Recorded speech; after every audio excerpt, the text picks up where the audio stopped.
ئێستا تورکیا ئەو نەزەریەی کە هەڵیگرت و سفرکردنەوەی کێشەکان لەگەر جیهان و دەوروبەر ئێستا هەمووی سفر کردەوە تەنها یەک کێشەیەک لابوویتە ئەساسی ئەویش لەگەڵ کورد و کوردستان تەنازل لە بۆ هەموو جیهان دەکات لە بۆ وڵاتانی ئیقلیمی دەکات دژ بە کورد زۆر بە ئاشکرا دروشمیەوەی هەرگرتۆ درێ یەکێتی خاچی سووریا خاچی عێراق خاچی ئێران وەکو یەکێتی یەکپارچەی خاچی تورکیایە ئەوە زۆر وازح دیارە کە تەنها و تەنها دژایەتێکی زۆر لە حەد بەدەری کوردەکە بۆیە لە یەک کاتدا ئێستا لە سێ هەرێمی کوردستان ئۆپەراسیۆنی هەیە لە هەرێمی چوارەمیش بوارینەدەنە لەوێش دەیکە ئەو هێزانێ هاتووە تا هەرێمی کوردستان هەمان ئامانجی ئەو ناوچە ئارامەیە کە لە کوردستانی ڕۆژئاوا دەیکا ئەوش ئەوەیە دەیەوێ هەرێمی کوردستان نەگاتە هیچێکوە زۆر بە سەراحەتیش بە زونگا و مستەنقع وەسفی کردێن ئەنی بە پێی هەندێک زانیاری تایبەت چۆن حەول و تەقەلای لەگەڵ ڕژێمی سووریایدایە بۆ ئەوی ئەو ناوچەیە لە ناو بەن و پێکەوە بژین لێرەش وتیتی ئەو هێزانەی ئێمە بۆ ئەوەی لێرە نەکە لە غیابی هێزی عێراقی بۆ ئەوی هەرێمی کوردستان زیاتر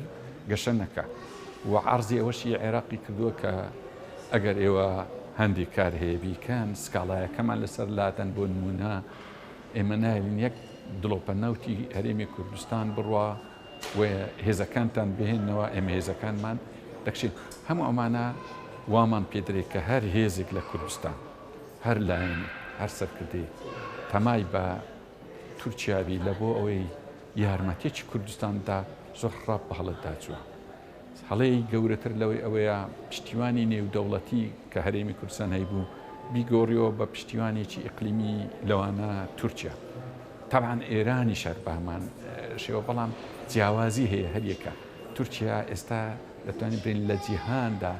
یەکەم دەوڵەتە کە زۆر دژایەتی کوردەکە ئەوە نەبی دژایەتی جەماعەتێکی چەکدار بکەوە خۆی دەرێ بەڵکو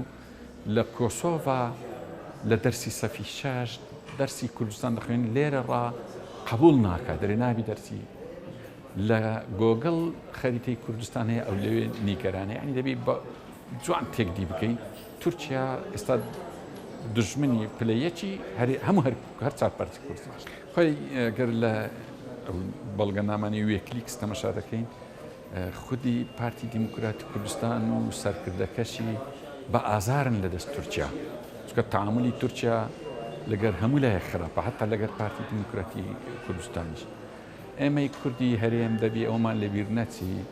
کاتێک کە ئاوارە بووین لە ڕۆژهەڵات سەر و ڕۆژئاوا خەڵکی ئەو ناوچانە زۆر بەهانە ئێمەهاتنی ئێستا ئێمە دەبی نەکات چاکەی ئەوانە بدەینەوە بەڵکو دەبی ئەوە بزانین ئێمە هەموو دەم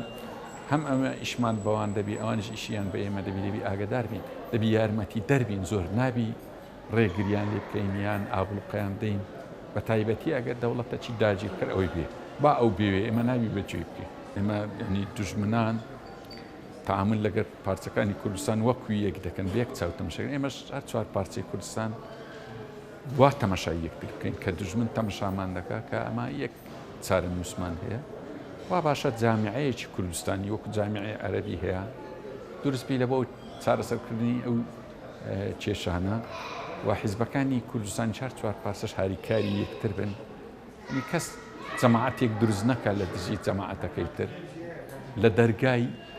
ڕسمی و قانونی و وەتەنی خۆی لە بۆ یەکتر بێنێ پێش چوار پارچەیە تازە ڕاستە لە ئەسڵدایەکە بەڵام ئێمەش دەبی هەم ڕەچای ئەوی بکەین کە پارچەیەکی جودا بوویەوە هەم لە ئەسلیش دایەکە هەردوو لا دەبی ڕەچاو بکەین و بۆ شێوازە کار بکەین خۆی غەڵەتی هەر استراتیزی سەرکردایەتی کورد ئەوەیە ینی لەگەڵ تورکیا هەر جۆرە عیلاقاتێک بێجگە لەوەی کە جیرانین ئەوە دەکرێت بەڵام تۆ بە ستراتیجی یان هەر ڕێکەوتن ئامرسریان سار و سامانی خۆت تەسلیمی وڵاتەکەی زۆر بە هەڵەدا چکە تورکیا ئێستا خەریکی مەلەفێکی ترە مەلەفی ویلایەتی مووسڵ دەیەوێ برێ ئەگەر عێراق نەمینێ ویلایەتی مووسڵ دووەم جاری ئیمنە بەپێی ڕێکەوتنامەی لۆزان بەپێی ئەو راپۆرتانی کە لە عوسبەت الئومەم هەبووە نیازی زۆر خراپە ینی لە کۆتاییدا پرۆژەی تورکیا پرۆژەی چه عمقی استراتیجی کۆنی چه پرۆژەی ئێستای هیچ چارە نووسێک لە بۆ کوردی تێدا نیە جگە لە سەربڕین و وێرانکردن و لە ژێرگڵنانی هەموو مافەکانی